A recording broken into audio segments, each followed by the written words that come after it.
போன வாரம் கீழடிக்கு பக்கத்தில் நான் ஒரு நெல்லை வெளியிட்டேன். அந்த நெல்லுக்கு பேரு தில்லை நாயர். நண்பர்களே, 2500 வருடத்துக்கு முன்பு நம்மிடத்திலிருந்து காணாமல் ராமநாதபுரம் மாவட்டத்தில், இன்றைக்கு இருக்கிற சிவகங்கை, ராமநாதபுரம் மாவட்டம், திருநெல்வேலி மாவட்டம் என்று 3 மாவட்டத்தில் மட்டும் விளைந்த தில்லை நாயகன் என்ற ஒரு நெல்லை 2500 ஆண்டுகளுக்கு பிறகு கீழடிக்கு அப்புறம் தோன்றுகிற ஒரு பானையில் நாம் கண்டுபிடித்து நம் நெல்லை நாம் மீட்டு அந்த நெல்லை பயிரிட்டு ஒரு பெண்மணி போன வாரம் எல்லோருக்கும் அமுது படைத்தார்.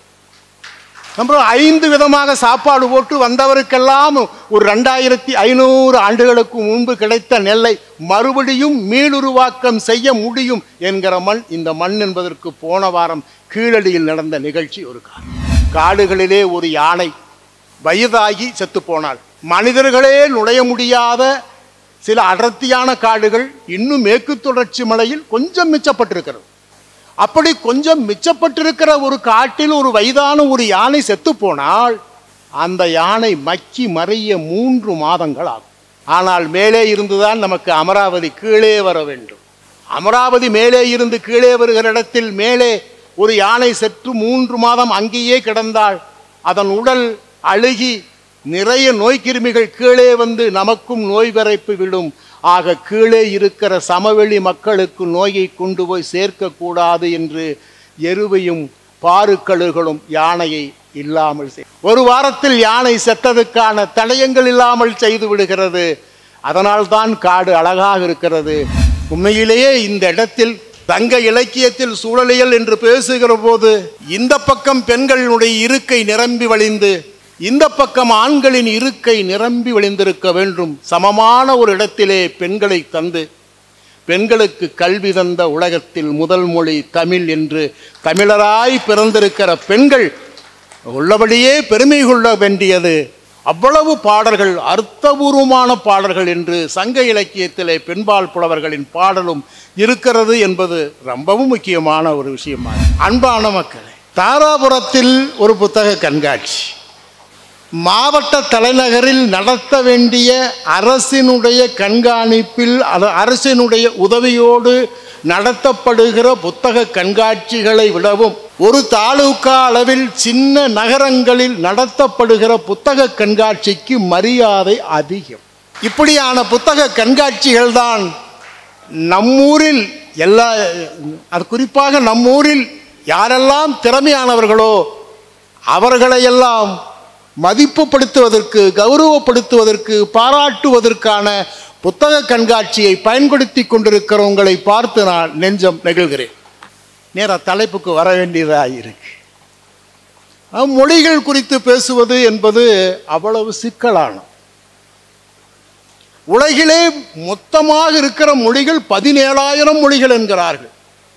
நாம் புள்ளி உரங்களுக்குள்ளேயே போக முடியாத அளவுக்கு உலகின் அவ்வளவு மொழிகள் பேசப்படுகின்றன. 17,000 மொழிகள் பேசப்படுகிறது என்றாலும் கூட இந்த உலகிலே தலை சிறந்த தொன்மையான மொழி என்று ஒரு 6 மொழியை உலக வல்லுநர்கள், குறிப்பாக மொழியியல் அறிஞர்கள் ஒரு 6 மொழியை வரையறுத்திருக்கிறார்கள். அதை வாழும் மொழி என்கிறார்கள். ஏன்னா நீண்ட காலமாக வாழுகிற மொழி 6 என்கிறார்கள். அந்த 6 மொழியை அவர்கள் அழகுபடுத்தி சொல்லுகிற விதம் ரொம்ப நல்லா இருக்கு. ஒன்று, லத்தீன் மொழியை சொல்லுகிறார். தமிழ் மொழிக்கு இணையான ஆண்டுகள் கொண்டிருக்கிற ஒரு மொழியாக லத்தீன் மொழியை குறிப்பிடுகிறார். லத்தீன் மொழியை குறிப்பிடுகிற போது அதை இசைமொழி என்கிறார். குறிப்பாக சௌமியா பாடி இருக்கிற அந்த தமிழ் பாட்டில் இருக்கிற நெகிழ்ச்சியோடு லத்தீன் மொழி என்பதே ஒரு இசைமொழியாக உலகம் வரையறுத்து வைத்திருக்கிறது. லத்தீன் என்றால் இசை. சரி, சீனம் என்றால் சீன மொழியும் தொன்மையான மொழி. சீனம் என்றால் காதல் மொழி என்கிறது உலகம். நமக்கு அந்த மொழியே 2 காதலர்கள் பேசிக்கொள்வதை போல் இருப்பதால் அதை காதல் மொழி என்கிறார்கள். அரபு மொழியை கவிதை மொழி என்கிறது உலகம். ரொம்ப முக்கியம். ஒவ்வொரு மொழிக்கும் இருக்கிற பெரிய பெருமை, அரபு மொழிக்கு இருக்கிற பெருமை அது கவிதை மொழி. கிரேக்கத்திற்கும் ஒரு பெருமை இருக்கிறது. கிரேக்கம் என்றாலே அது தத்துவங்களை சார்ந்திருக்கிற தத்துவத்தோடு இருப்பதால் கிரேக்க மொழியை தத்துவ மொழி என்கிறார்கள். இன்னொரு தொன்மையான மொழி சமஸ்கிருதம். சமஸ்கிருதத்தை வழிபாடு மொழி என்கிறது உலகம். அது காதல் மொழி அல்ல, கவிதை மொழி அல்ல, இசை மொழி அல்ல, அது வழிபாட்டு மொழி என்கிறது. 5 மொழியை இந்த உலகம் வரையறுத்து விட்டு 6வதாக தமிழ் மொழியை சொல்லுகிற போது இந்த உலகில் தமிழ் மொழி ஒன்றுதான் தாய்மொழி என்கிறார். நமக்கு மட்டும் தாய்மொழி அல்ல, உலகத்துக்கு அது தாய்மொழி. அதுதான் ரொம்ப முக்கியம். குறிப்பாக தமிழர்களுக்கு தாய்மொழி அல்ல தமிழ், உலகத்துக்கு தாய்மொழி தமிழ் என்கிறது உலகம். அதைத்தான் நான் இங்கு சொல்லுகிறேன். அதிலும் குறிப்பாக சிறப்பு லகரம்னு ஒரு எழுத்து இருக்கு. பெரும்பாலும் தமிழ் ஆசிரியர் பெருமக்கள், தமிழை நேசிக்கிற தமிழ் சங்கங்கள் என்று நிரம்பியிருக்கிற தாராபுரத்தில் சிறப்பு லகரத்தையும் சொல்ல வேண்டும்.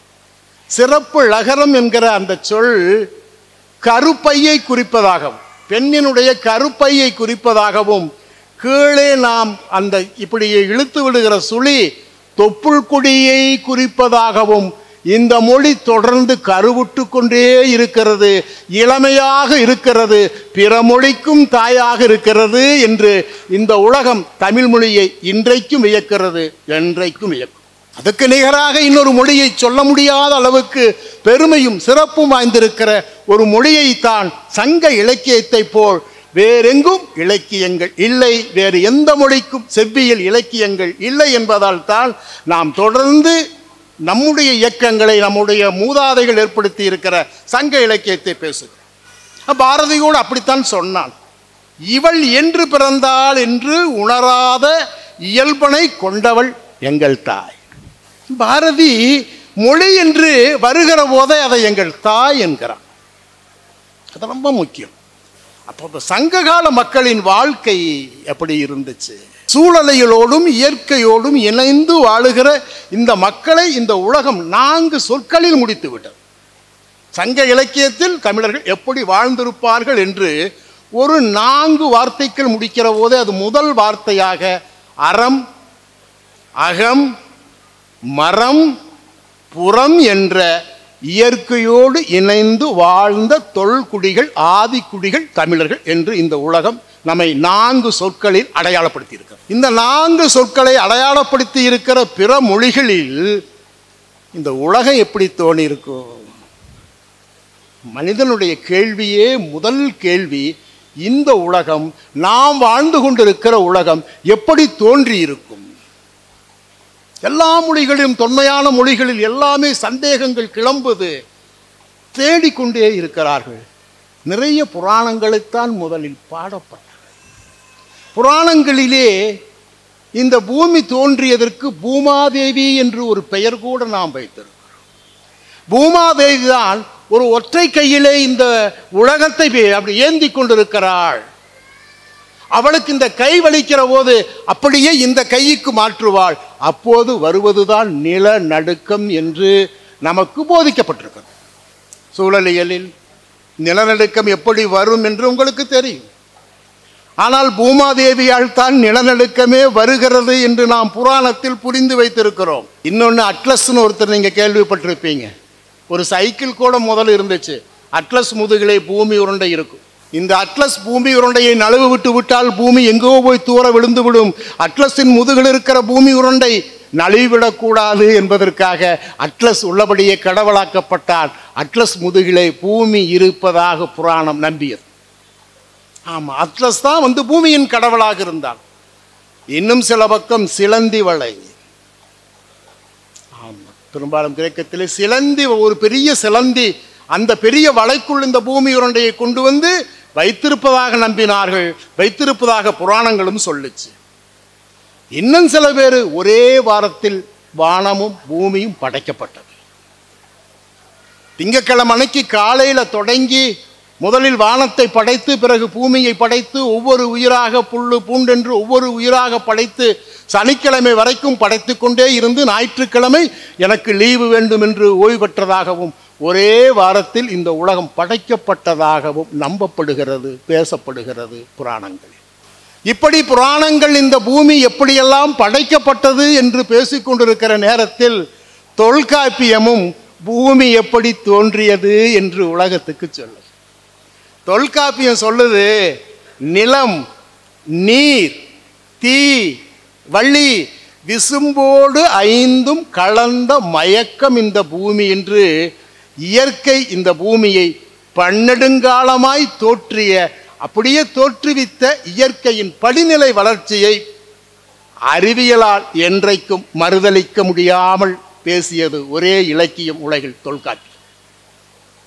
தொல்காப்பியமெல்லாம் நமக்கு வாழ்க்கை குறித்த இலக்கணத்தை, மொழி குறித்த இலக்கணத்தை தொல்காப்பியம் தந்திருக்கிறது என்பது ரொம்ப சிறப்பென்னா சங்க இலக்கியங்களிலும் சரி, சங்க இலக்கியம் சாராத வள்ளுவத்திலும் சரி, உலகு என்கிற வார்த்தையை முதலில் பயன்படுத்திய மொழி தமிழ் மொழி.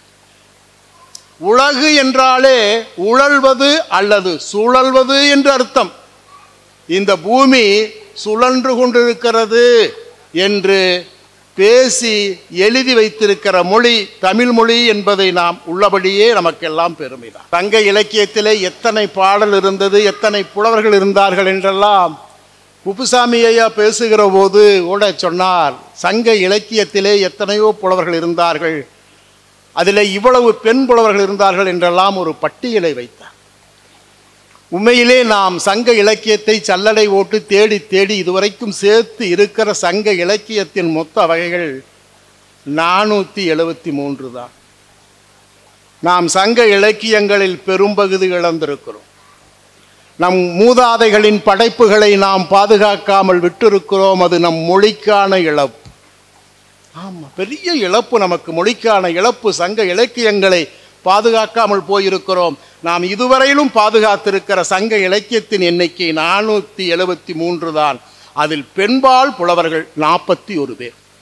உண்மையிலேயே இந்த இடத்தில் சங்க இலக்கியத்தில் சூழலியல் என்று பேசுகிற போது இந்த பக்கம் பெண்களினுடைய இருக்கை நிரம்பி வழிந்து, இந்த பக்கம் ஆண்களின் இருக்கை நிரம்பி வழிந்திருக்க வேண்டும். சமமான ஒரு இடத்திலே பெண்களை தந்து, பெண்களுக்கு கல்வி தந்த உலகத்தில் முதல் மொழி தமிழ் என்று தமிழராய் பிறந்திருக்கிற பெண்கள் உள்ளபடியே பெருமை கொள்ள வேண்டியது நம் மொழியை நிலை. அவ்வளவு பாடல்கள், அர்த்தபூர்வமான பாடல்கள் என்று சங்க இலக்கியத்திலே பெண்பால் புலவர்களின் பாடலும் இருக்கிறது என்பது ரொம்பவும் முக்கியமான ஒரு விஷயமா இருக்கு. அதில் அறம்தான் ரொம்ப முக்கியம். உலகிலேயே ஒரு அறம் சார்ந்து வாழுகிற வாழ்க்கை வாய்த்திருக்கிற ஒரு இனம் தமிழ். அவ்வை அறம் செய்ய விரும்பு. அறத்தை குறித்து பாடாத இலக்கியங்களே நமக்கு இருக்கா? குறிப்பாக ஒருவர் நோயிலே கிடக்கிறார், எப்போது வேண்டுமானாலும் அவர் மடிந்து போகிற அளவுக்கு அவர் நோயில் பாயில் கிடக்கிறார். அவர் எழுதுகிற மாதிரி ஒரு பாடல் வருகிறது சங்க இலக்கியத்தில். அவர் சொல்கிறார், நான் நோய்வாடப்பட்டு கிடக்கிறேன். நான் வளர்த்த ஒரு மரம் என் வீட்டெதிரே பெரிதாக வளர்ந்து நிற்கிறது. அது எங்கள் எல்லோருக்கும் நிழல் தருகிறது. இந்த மரத்திலிருந்து ஒரு பூவை கிள்ளி அதில் ஏதேனும் ஒரு மருந்து செய்து எனக்கு தந்து என் நோய் குணமாகும் என்றால் நான் அந்த பூவை பறிக்க சொல்வேன். அது நான் வைத்த மரம்தானே, அந்த பூவை பறிக்க சொல்வேன். நான் வளர்த்த மரத்தில் இப்போது காய் காய்த்திருக்கிறது. நானோ நோயில் கிடக்கிறேன். நோயில் கிடக்கிற என்னை இந்த காய் குணப்படுத்தும் என்றால் அந்த காயை பறிப்பேன். பறித்து அதற்கான ஒரு மருந்து செய்து சாப்பிட்டு நான் உள்ளபடியே குணமடைவேன். இன்னும் அந்த மரத்தின் பட்டைகளை உரித்தோ அல்லது அந்த மரத்தின் கொட்டைகளை, அதெல்லாம் அந்த காய் பழமாகி கொட்டைகளையோ அரைத்து சாப்பிட்டு கசாயமாகவோ மருந்தாகவோ தந்தால் குடித்து குணமடைவேன். ஆனால் அந்த மரத்தை வெட்டி அதை சாப்பிட்டு அதன் பாகங்களை சாப்பிட்டு நான் உயிர் பிழைப்பேன் என்று வருகிற போது மரத்தை வெட்டி விடாதீர்கள் என்றார்.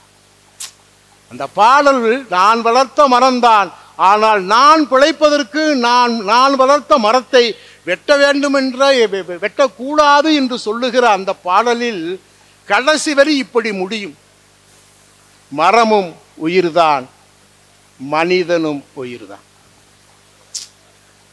யோசிங்க, இன்னைக்கெல்லாம் மரம் நடுவது கூட நமக்கு பெரிய பேசனா போன போது, ஒரு 2500 ஆண்டுகளுக்கு முன்பு ஒரு மரமும் உயிர்தான்.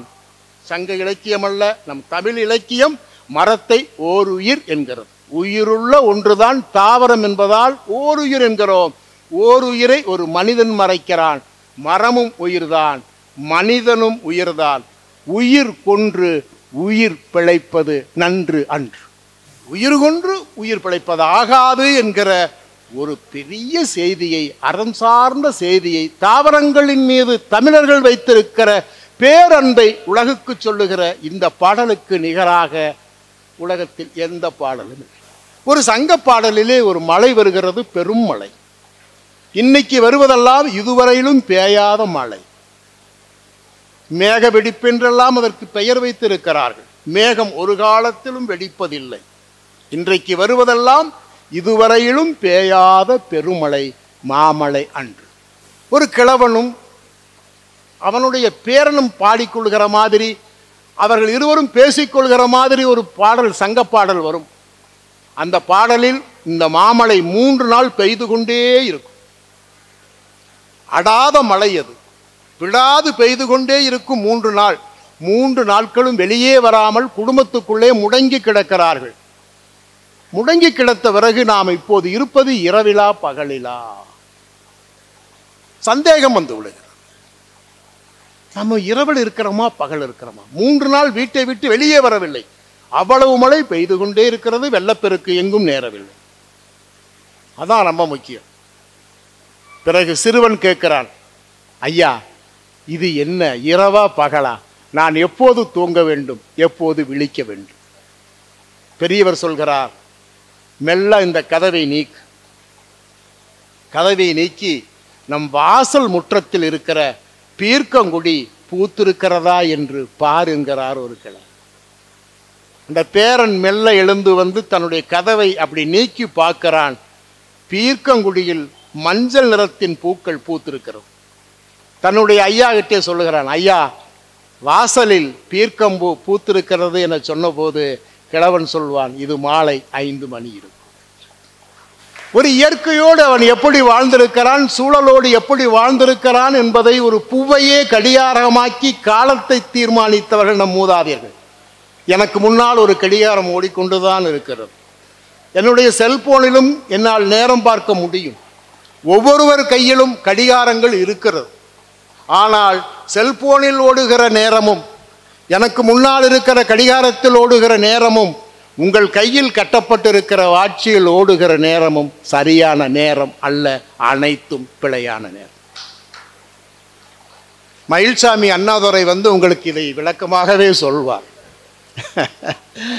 ஏன் இப்படி ஒரு பிழையான நேரம் ஓடுகிறது? ஒரு பூவை பார்த்து காலத்தையும் நேரத்தையும் சொன்ன ஒரு குடியில் கையில் கட்டி இருக்கிற வாட்சியெல்லாம் பிழைதானா? அதுவும் ஆனந்த அம்பானி என்று ஒருவர் இருப்பார். அவர் அம்பானியின் மகன் தான். ஆனந்த அம்பானி கையிலே கட்டி இருக்கிற கடிகாரத்தினுடைய மதிப்பு 301 கோடி ரூபாய். நபர்களை மயக்கம் போட்டு விட வேண்டாம். ஒரு கடிகாரத்துக்கு கூட 301 கோடி ரூபாய் செலவு செய்து உட்கருவிகளை எல்லாம் வைரங்களில் பொருத்தி ஒரு பெரும் கடிகாரத்தை கட்டுகிற வாய்ப்பு ஆனந்துக்கு வாய்த்திருக்கிறது. ஆனால் ஆனந்த கையில் ஓடுகிற கடிகாரமும் பிழையான நேரம் காட்டுகிறது. காரணம், இந்த காலநிலை மாற்றத்தின் பூமியின் சுழற்சியில் மாறுபட்டு இப்போது ஒரு நாளைக்கு 24 மணி நேரம் இல்லை. சங்க இலக்கியத்திலே எல்லா பாடல்களிலும் இருக்கிற அந்த நயம், அது அந்த அன்பு அவ்வளவு சாதாரணமானதல்ல. அதியமானை பார்க்க அவை வந்து கொண்டிருக்கிறார். அதியமான் போர்க்களத்தில் இருப்பது தெரியாமலேயே ஒரு சண்டையை நிறுத்த வேண்டும் என்று தூது வருகிறார் அவ்வை. அவ்வை தூது வருகிற போது அதியமான் ஊரில் இல்லை, அதியமான் கோட்டையில் இல்லை, களத்தில் இருக்கிறார். ஆனால் அவ்வை வருகிற போது அந்த சங்க பாடல் வந்து போர்க்களத்திலே அதியமான் இருக்கிற போது நீர்க்குளத்திலே வேளத்தை பார்க்கிறார். வேளம் என்றால் யானை என்று தமிழில் கூறும். படையை நடத்துகிற படை யானைகளுக்கு தமிழிலே வேளம் படை என்று அர்த்தம். வேளம் என்றாலே யானை, போர் செய்கிற ஆணை என்று அர்த்தம். அப்படி ஒரு போர் செய்த ஆணையின் தந்தங்களை வர்ணிக்கிறார் அவ்வை. அந்த வெண்ணிற தந்தை முழுக்க குங்குமம் போல இரத்தக்கரை படிந்திருக்கிறது. இன்னொரு பாட்டு எனக்கு ரொம்ப பிடிக்கும். அது நற்றிணையின் வருகிற 7வது பாடல். ரொம்ப முக்கியமான பாடல், நற்றிணையில் வருகிற 7வது பாடல். நீங்கள் அதை வாசிக்க வேண்டும். சூருடை நனந்தலை சுனை நீர் மல்க என்று அந்த முதல் வரி ஆரம்பிக்கும். அது வேறொன்றும் இல்லை, உனக்கு நதி எப்படி உருவாகிறது. வடக்கே கங்கை உருவாவதைப் போல் நமக்கு காவேரி உருவாகி வருவதில்லை என்கிற செய்தியை சங்க இலக்கியம் நமக்கு உணர்த்துகிறது. உனக்கு எப்படி நதி தண்ணி கிடைக்குது? அது சொல்லுது, மலை இருக்கு, அரண்போடு இருக்கிற மலையில், மலை உச்சியில் புல்வெளிகள் இருக்கிறது. அந்த புல்வெளிகள் இருக்கிற அந்த காடுகளில் பெய்யும் மழை நீர் தான் சுனையாக ஊற்றாக சிறுகி சிறுகி வந்து அருவியாக பாய்ந்து சமவெளியில் நதியாக ஓடுகிறது என்று ஒரு நதி உருவாவதை ஒரு பாடலாக பாடியிருக்கிற இலக்கியம் தமிழ் இலக்கியம். இப்படித்தான் நதி உருவாகிறது. வடக்கே வந்து கங்கை உருவாவதைப் போல் தெற்கே காவேரி உருவாவதில்லை. அது பெய்யும் மழை நீரை ஒரு புல் வாங்கி வைத்து கொண்டு அதன் வேர்க்காலின் வழியே சொட்டு சொட்டாகவும் திவளை திவளையாகவும் நமக்கு வற்றாத ஜீவநதிகளை தந்து கொண்டே இருக்கிறது. இப்படியான அரணான மலைகளை காடுகளை நாம் காப்பாற்ற வேண்டும் என்பதற்காகத்தான் குறிஞ்சி நிலத்தின் பாதுகாப்பு குறித்து நாம் திணையியல் கோட்பாட்டில் எழுதி வைத்திருக்கிறோம். ஏரிகளின் பெயர்களெல்லாம் இங்கே எழுதி வைக்கப்படும். சூழலியல் அரங்கத்தில் வெறும் வாசிப்புக்கான இடமில்லாமல் ஏரிகளை பற்றி, குளங்களை பற்றி, ஏந்தலை பற்றி, கருணை பற்றி, குறிப்பாக பள்ளிக்கரணை கரணையை பற்றி எவ்வளவு நீர்வழி தடங்களுக்கும் நீர்நிலைகளுக்கும் தமிழில் எவ்வளவு பெயர்கள் இருந்திருக்கிறது. இந்த நீரை அவன் எப்படி கொண்டாடி இருக்கிறான். அவனுடைய வழிபாட்டின் முதலில் வருவது நீர். எந்த பெண்ணாக இருந்தாலும் காலை 5 மணிக்கு எழுந்து தன் வீட்டு முற்றத்தின் வாசல் தெளிப்பான். அவள் நீரில் வாசல் தெளித்து விட்டுத்தான் அன்றைய வாழ்க்கையின் காலை வாழ்க்கை தொடங்கும். எந்த பெண்ணும் காலையில் விளக்கேற்றுவதில்லை, வாசல் தெளிப்பாள். நீர்வழி பண்பாடு நம் பண்பாடு, நெருப்பு வழி பண்பாடு நம் பண்பாடு அல்ல. நீரோடு சார்ந்து நம் வாழ்க்கை.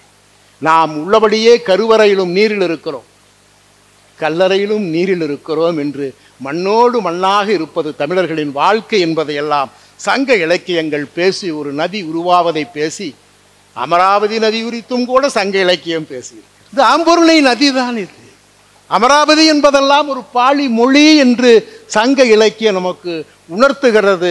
இது மூணாறு என சொல்லுகிற மேற்கு தொடர்ச்சி மலையில் இன்றைக்கு இருக்கிற இடுக்கி மாவட்டத்திலே உருவாகி ஒரு காலத்தில் காவேரிக்கு பெரும் நீரை அளித்த மண் இந்த தாராபுர மண்.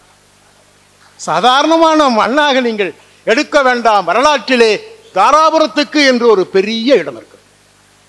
தாராபுரத்துக்கான இடம் என்பது சங்க இலக்கியத்திலே இருக்கிறது என்பதை நாம் உணர வேண்டும். அமராவதி பாலி என்றாலும் சமணர்களுக்கு வாழ்வு தந்த ஒரு இடம் தாராபுரம். போர் சூழல் வேண்டாம், அமைதி வேண்டும்.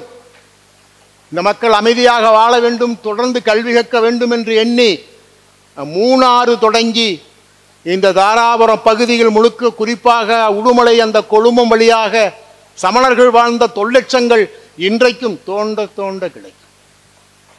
இந்த மண்ணில் மட்டும்தான் மக்கள் வாழ்ந்ததுக்கான எல்லா தொல்லட்சங்களும் எங்கு தோண்டினாலும் கிடைக்கும். இந்த உலகத்தில் நீங்கள் வேறெங்காவது தோண்ட நினைத்து அங்கே தோண்டினால் அங்கே நீங்கள் தோன்றுகிற பொருளும் தமிழன் பயன்படுத்திய பொருளாகத்தான் இருக்கும். தமிழ் மக்களுக்கு அவ்வளவு தொன்மை இருக்கிறது. போன வாரம் கீழடிக்கு பக்கத்தில் நான் ஒரு நெல்லை வெளியிட்டேன். அந்த நெல்லுக்கு பேரு தில்லை நாயகம். நண்பர்களே, 2500 வருடத்துக்கு முன்பு நம்மிடத்திலிருந்து காணாமல் ராமநாதபுரம் மாவட்டத்தில், இன்றைக்கு இருக்கிற சிவகங்கை, ராமநாதபுரம் மாவட்டம், திருநெல்வேலி மாவட்டம் என்று 3 மாவட்டத்தில் மட்டும் விளைந்த தில்லை நாயகன் என்ற ஒரு நெல்லை 2500 ஆண்டுகளுக்கு பிறகு கீழடிக்கு அப்புறம் தோன்றுகிற ஒரு பானையில் நாம் கண்டுபிடித்து நம் நெல்லை நாம் மீட்டு அந்த நெல்லை பயிரிட்டு ஒரு பெண்மணி போன வாரம் எல்லோருக்கும் அமுது படைத்தார். அப்புறம் 5 விதமாக சாப்பாடு போட்டு வந்தவருக்கெல்லாம் ஒரு 2500 ஆண்டுகளுக்கு முன்பு கிடைத்த நெல்லை மறுபடியும் மீளுருவாக்கம் செய்ய முடியும் என்கிற மண் இந்த மண் என்பதற்கு போன வாரம் கீழடியில் நடந்த நிகழ்ச்சி ஒரு காரணம். அவ்வளவு நல்ல ஒரு ருசியான சாப்பாட்டை சாப்பிட்டவன். என்ன ஒரு அற்புதமான மண். நாம் பேசுவதற்கும் நமக்கும் பெரிய தொடர்பு இருக்கிறது. நாம் 3000 ஆண்டுகளாக தொடர்ச்சியில் இருக்கிறோம், நீட்சியில் இருக்கிறோம், அருந்து போகாத பண்பாட்டு தொடர்ச்சியில் இருக்கிறோம் என்பதற்கு கீழடி மட்டுமல்ல, தோன்றுகிற எல்லா இடங்களும் சாட்சியாக இருக்கிறது என்பதை நாம் பார்க்கிறோம். பாரு கழுகளை பற்றி, எருவை கழுகளை எல்லாம் பற்றி தூய்மை ரொம்பவும் முக்கியம் என சொல்லுகிற ஒரு மொழி தமிழ் மொழி. தூய்மையாளர்களை சிறப்பிக்க வேண்டும், தூய்மையாளர்களை பாதுகாக்க வேண்டும். தூய்மையாளர்கள் உலகில் இல்லாமல் போனால் இந்த நாடும் காடும் சுடுகாடாகிவிடும் என்று உணர்ந்த மொழி தமிழ் மொழி. அதான் பாரு கழுகளை தமிழ் மொழி தனியாக பேசுகிறது. எருவை என்கிற ஒரு கழுகையும் இந்த எழுத்து மிக தனியாகவே பேசுகிறது. அந்த எழுத்திலெல்லாம் காடுகளிலே ஒரு யானை வயதாகி செத்து போனால் மனிதர்களே நுழைய முடியாத சில அடர்த்தியான காடுகள் இன்னும் மேற்கு தொடர்ச்சி மலையில் கொஞ்சம் மிச்சப்பட்டிருக்கிறது. அப்படி கொஞ்சம் மிச்சப்பட்டிருக்கிற ஒரு காட்டில் ஒரு வயதான ஒரு யானை செத்து போனால் அந்த யானை மக்கி மறைய 3 மாதங்கள் ஆகும். ஆனால் மேலே இருந்துதான் நமக்கு அமராவதி கீழே வர வேண்டும். அமராவதி மேலே இருந்து கீழே வருகிற இடத்தில் மேலே ஒரு யானை செத்து 3 மாதம் அங்கேயே கிடந்தால் அதன் உடல் அழுகி நிறைய நோய்க்கிருமிகள் கீழே வந்து நமக்கும் நோய் விரைப்பு விடும்.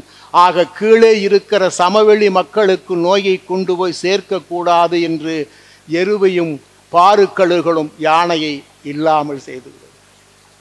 ஒரு வாரத்தில் யானை செத்ததுக்கான தடயங்கள் இல்லாமல் செய்து விடுகிறது. அதனால்தான் காடு அழகாக இருக்கிறது.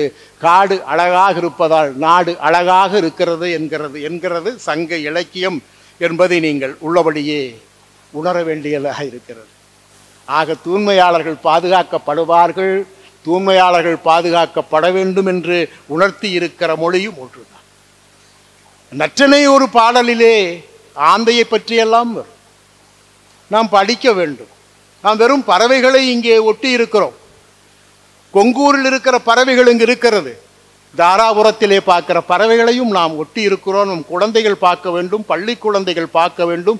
ஆசிரியர்கள் அதையெல்லாம் படம் எடுத்து கொண்டு போய் தனக்கு பள்ளி நேரங்களில் வகுப்பறையிலே நம் தாராபுரத்தின் மண்ணில் இருக்கிற சிறப்புகளை, நீர்நிலைகளை, பறவைகளை குழந்தைகளுக்கு சொல்லித்தர வேண்டும் என்று கரிசனத்தோடு தான் அந்த சூழல் அரங்கம் தொடங்கப்பட்டதாகவும், திருப்பூர் அல்ல தாராபுரம் புத்தக கண்காட்சி தான் இப்படியான சூழல் அரங்கத்துக்கான இடம் தருகிற நல்ல மனிதர்கள் முன்னாடி உட்கார்ந்திருக்கிறார்கள் என்பது சூழலாளனுக்கு பெருமையாக இருக்கிறது. அவை எல்லா நாடுகளுக்கும் பெருமையாக இருக்கிறது. ஆந்தையை பற்றி பேசுகிறாள் நற்றிணை பாடலில். 7 மணிக்கு அவள் வெளியே வருகிறாள். இந்த சங்க இலக்கியத்தில் எல்லா பாடலும் ஒரு காட்சியோடு தான் தொடங்கும். காட்சி இல்லாமல் எந்த பாடலும் தொடங்காது. சினிமா எடுப்பவர்கள் சங்கப்பாடலை படித்தே தீர வேண்டும். சங்கப்பாடலை படித்தவன் நல்ல சினிமாக்களை எடுப்பான். அவள் 7 மணிக்கு வெளியே வருகிறாள். சூரியன் அஸ்தமாகிவிட்டது. பொழுது அப்படி காஞ்சு முழிஞ்சு இருள் சூழத் தொடங்குகிற போது தன் காதலனை சந்திப்பதற்காக வெளியே வருகிறாள் ஒரு பெண். வெளியே வந்து ஒரு வன்னி மரத்தின் கீழே நின்று கொண்டிருக்கிறாள் காதலின் வருகைக்காக. இப்ப வந்துருவான்னு. அப்ப ஆந்தை கத்துது. கத்துனதே மேலே பார்க்கிற ஆந்தை மரக்கிளைகளே உட்கார்ந்து இருக்கிறது. ஆந்தையை பார்த்தவள் சொல்கிறாள், ஓ நீ ஆந்தையா? தெரியும், உன்னுடைய அழகு அப்படி வளைந்திருக்கும், உன்னுடைய கால் நகங்கள் கூர்மையாக இருக்கும். ரொம்ப முக்கியம். ஒரு பறவையை பொத்தாம்பதுவாக சொல்லாமல் ஆந்தையினுடைய அழகு, அதனுடைய அந்த வாய் எப்படி வளைஞ்சிருக்கு, அதன் நகங்கள் எப்படி கூர்மையாக இருக்கிறது, அது எப்படி சத்துன்னா எப்படி கத்துதுன்னா மெல்லிய பறை ஒளி போல் கத்துகிறாய். ஒரு பறை எடுத்து மெல்ல அடிச்சா எப்படி சத்தம் வருமோ அப்படி கத்தி கொண்டு இருக்கிறாய். நீ கத்தி என் காதலனையும் என்னையும் காட்டி கொடுத்து விடாதே. இந்த பாடலிலே ஒரு ஆந்தை இடத்திலே ஒரு பெண் வேண்டி கேட்கிறாள், நீ கத்தி என் காதலனையும் என்னையும் எங்கள் காதலையும் காட்டி கொடுத்து விடாதே. உனக்கு கைமாறாய் நாளை நீ இரவுதான் வருவாய். நீ ஒரு இரவாடி. ரொம்ப முக்கியம். பகலில் ஆந்தைகள் இறை தேடி வருவதில்லை, இரவில் வருகிறது. ஆக நீ ஒரு இரவாடி. நாளை உனக்கு எலிக்கரியை சமைத்து தான் ரொம்ப முக்கியமாக. என்ன யார் என்ன சாப்பிடுவாங்க என்று தெரிந்து எலிக்கறி சமைத்து கூடவே கொஞ்சம் வெண்சோறு கலந்து நெய்யூற்றி பிசைந்து ஒரு ஆந்தைக்கு கூட இப்படி விருந்து வைக்க முடியும் என்பதை நற்றிணை பாடல் சொல்லுகிற போது நாம் ஆந்தையாய் பிறந்திருக்க கூடாதா என்று ஏங்குகிற அளவுக்கு நற்றிணை பாடல். அவ்வளவு அழகான பாடல். அப்படி ஒவ்வொரு பாடலும் சங்க இலக்கியத்தின் காட்சியாக நல்ல கருத்தாக ஒரு உயிரினத்தை மிகச் சரியாக அறிவியல் பூர்வமாக அடையாளப்படுத்துகிற பாடல்கள் நிரம்பி இருக்கிற சங்க இலக்கியத்தில் தான் இயற்கையும் சூழலையிலும் இருக்கிறது என்பதை திரும்ப திரும்ப நான் உங்களுக்கு சொல்ல விரும்புகிறேன். சங்க பாடல் எனக்கு கேட்ட பிறகு ஒரு கல்லூரியில் சங்க இலக்கியத்தின் காட்சிகள் என்று பேசுகிற போதே அதனுடைய கல்லூரியினுடைய முதல்வர் சொன்னார், எப்படியாவது இந்த சங்க இலக்கியத்தை நீங்கள் பேசுவது போல் எளிமையாக புரிந்து கொள்வதற்கான ஒரு ஏற்பாட்டை செய்யுங்கள், அதற்கு என்ன செலவானாலும் நான் தந்து விடுகிறேன் என்றார். நல்ல விஷயம் தானே? அது சொன்ன இது புதுசல்லையா, திரைப்படங்களை உற்று கேளுங்கள், பல பாடல்கள் சங்க இலக்கியத்தின் பாடல்கள் தான். உதாரணத்திற்கு ஒரு பாடல் சொல்லலாம், 2-3 பாடல் சொல்லலாம். செம்புல பெயர் நீள் போல் அன்புடை நெஞ்சம்னு ஒரு குறுந்தொகையிலே ஒரு பாடல் தொடங்கும்.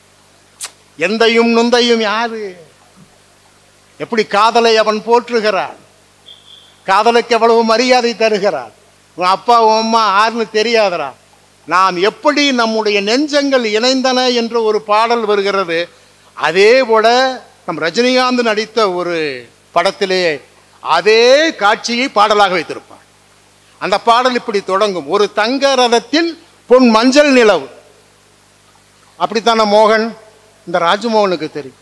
ஒரு தங்க ரதத்தில் ஒரு மஞ்சள் நிலவுன்னு பாட்டு தொடங்குற, செம்மண்ணிலே தண்ணீரை போல், அதான செம்புல நீர் போல் அன்புடை நெஞ்சம் தான் கலந்தனவே என்பதை ஒரு திரைப்பாடல் செம்மண்ணிலே தண்ணீரை போல் என்று எளிமையாக எழுதி ஒரு பாடலை முடித்து விட்டது. புதுசா ஒரு பாட்டு வந்துச்சு, தீண்டாய் மெய் தீண்டாய் தாண்டாய் படி தாண்டாய். பார்த்தீங்கன்னா புத்தம் புது பாட்டாகவும் வார்த்தை ரொம்ப சொக்கி போற மாதிரி அந்த பாட்டு இருக்கும். அந்த பாட்டு வெள்ளி வீதியாறு எழுதிய குறுந்தொகையின் இடம்பெற்ற பாடல்.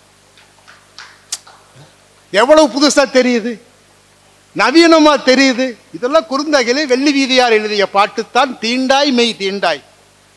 ஒரு போர்க்களத்திலே ஒரு பாடல் வரும், போர் நடந்து கொண்டே இருக்கிறது, நாளை இருப்போமா இல்லையா என்று தெரியாது, இன்றைக்கு இரவில் நாம் இருக்கிறோம், இது இரவு நேரம், நாளை விடிந்தால் நிலைமை தெரியாது, மடி மீது தலை வைத்து விடியும் வரை தூங்குவோம்.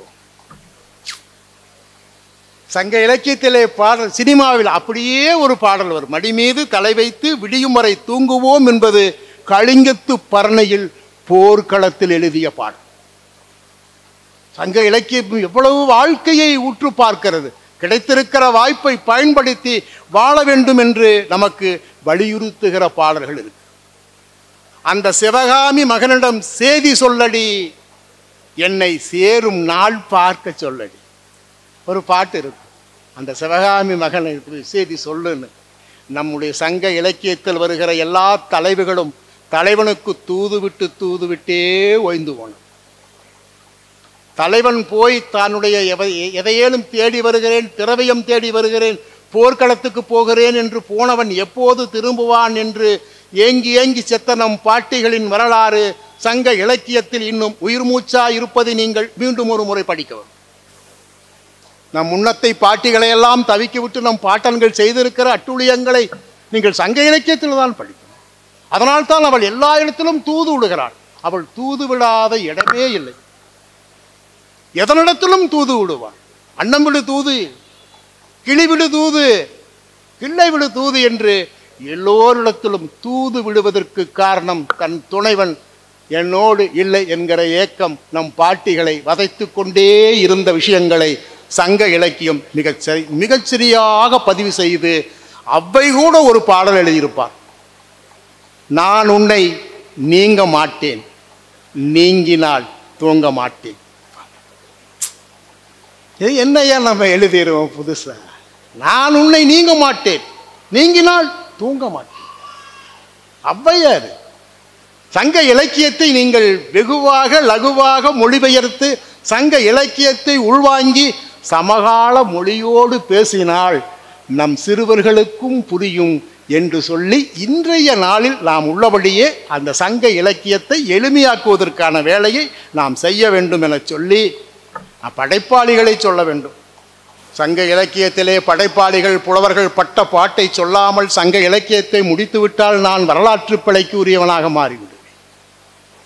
சங்க இலக்கியத்திலே நாராய் நாராய் செங்கால் நாராய் என்று ஒரு பாடலை எழுதியவர் பெயர் தெரியாமல் அவரை சக்திமுற்ற புலவர் என்றே நாம் அழைக்கிறோம். வறுமையின் காரணமாக மதுரைக்கு வருகிறான். நெல்லையிலிருந்து மதுரைக்கு வந்து பாடி பரிசல் பெற்று விடலாம்.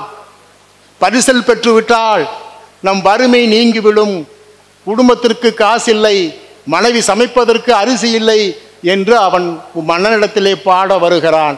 பாடி முடித்த பிறகு பாடல் நன்றாக இருக்கிறது, போய் வா என்று தாட்டி விடுகிறான் மன்னன். மதுரையிலே மழை கொட்டுகிறது. ஒரு கொட்டு மலையிலே மாறன் என்கிற ஒரு அரசனை பார்க்க வந்து பாடி பரிசல் பெறலாம் என்று நம்பிக்கையோடு வந்த புலவன் மலையில் நனைந்து ஒரு கோழி குஞ்சை போல் குறுகி ஒரு கோணி பையில் ஒரு பெட்டிக்குள் இருக்கிற பாம்பை போல் படுத்து கொண்டிருக்கிறான். அவன்தான் உலகத்துக்கு வலசை என்கிற ஒரு வார்த்தையை சொன்னான். மறந்து விடாதீர்கள், தமிழில் வலசை வருகிற பறவை. அவன் அவ்வளவு வறுமையில் சாக கிடக்கிற ஒரு புலவன் தமிழுக்கு ஒரு வார்த்தையை தூக்கி எறிகிறான். தமிழுக்கு அவன் கொடையளிக்கிறான்.